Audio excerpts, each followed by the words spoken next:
nosil jsem 95 a to souvisí to s mým datem narození, jelikož jsem se narodil 9. května.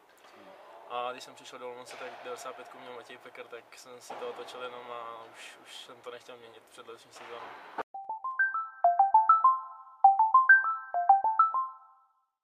Tak asi ne úplně vyloženě progres, ale změnil se trenér, který přinesl úplně něco jiného a nevím, jestli podepsat další smlouvu na další rok a ten progres bude asi znát až zase další sezónu, protože se hrozně asi spíš všechno se úplně v tom týmu změnilo a je to úplně něco jiného než loni.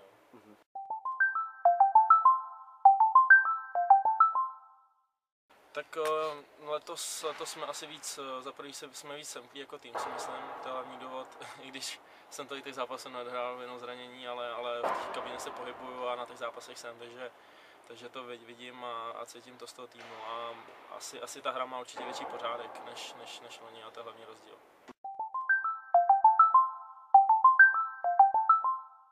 Tak já si myslím, tam je obrovský rozdíl. Asi hlavní rozdíl je třeba co se týče zázemí a tohle to je největší rozdíl. A pak co se týče hry, tak v tom hokeji v té KHL nevzniká tolik chyb a je méně takových šancí jako tady v extralize a ty hráči tam jsou prostě lepší a je to kvalitnější.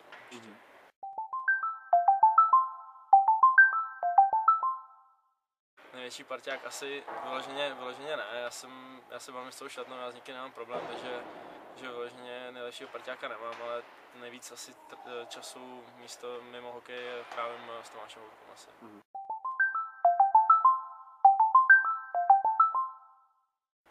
Hobby, přes leto rád jezdím na motorce, to je asi taky mé největší hobby a teď se budu snažit dostat na vysokou školu a studovat. Hokej, já jsem se dostal hokej velkou náhodou. V Karani, když jsem byl malý a byl mi asi 3 roky, tak můj děda ze mě chtěl mít velkého fotbalistu, protože fandíme Spartě oba a v Karani se jde na fotbalový stadion okolo hokejového a tam byly hrozný rány a mně se to líbilo, tak jsem šel nejdřív tam a už jsem tam zůstal.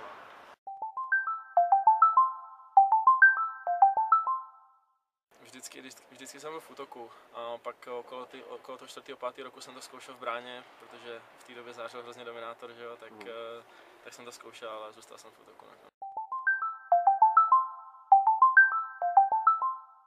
Mám rád hudbu, můžu si pustit rádio, můžu si pustit taneční hudbu, nějaký house, cokoliv, pak mám rád hardcore kapely, je mi to fakt úplně jedno, všeho chuť.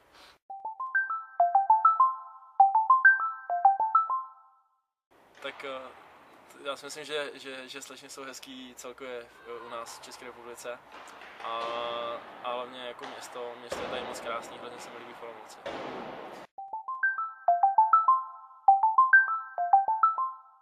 Tak já nevím, no, občas třeba, když se povede zápas a padne nějaký gól nebo bod, tak občas tam něco je, co chci udělat zase stejného, ale snažím se toho právě naopak vyvarovat, protože to pak akorát to hráče svazuje a podle mě to je zbytečné.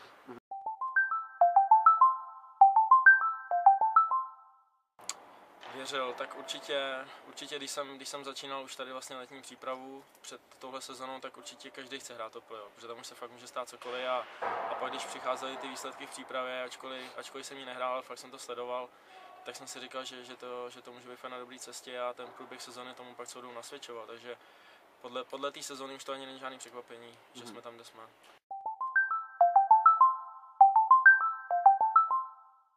Tak já chodím normálně do šatny, jakmile ukončím takovou tu hlavní rekonvalescenci, kdy jsem s tou nohou třeba měsíc musel ležet doma jenom a být v klidu, tak normálně chodím na naše srazy, na tréninkový, jezdím na rotopedu, posilu různě, pak si zajdu na oběd, odpočinu si a pak jdu zase znovu odpoledne cvičit, jelikož mám zápasy, tak tomu můžu dávat teďka fakt všechno.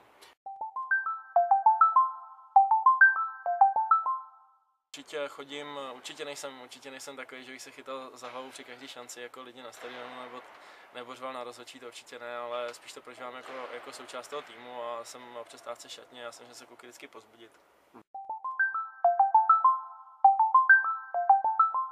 Bude úplně úžasný, jako ještě když to tady naplní hostující fanoušci, ten stadion úplně plný, jak je to něco úžasného a hrozně se těším, jak to vypadá v playoff, ačkoliv se bohužel nezahraju.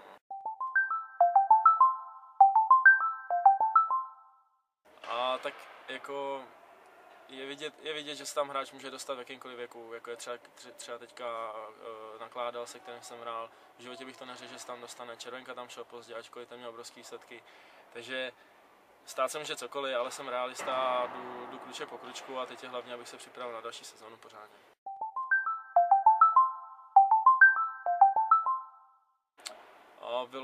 Vyloženě ne, ale většinou v NHL přeude hraje právě můj kamarád Jirka Sekáč, tak tam většinou fandím.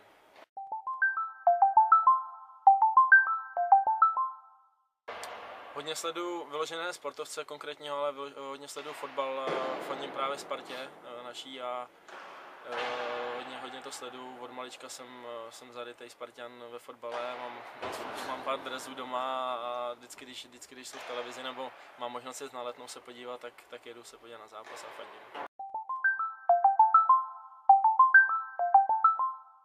Ideální odpočinková je buď určitě s nejbližšíma kamarádama nebo s nějakou přítelkyní, jestli nějakou budu mít, tak si myslím, že to je asi ideální někde u moře a all inclusive a jenom si to užívat a drink u pláže a fakt se odpočinout pořádně.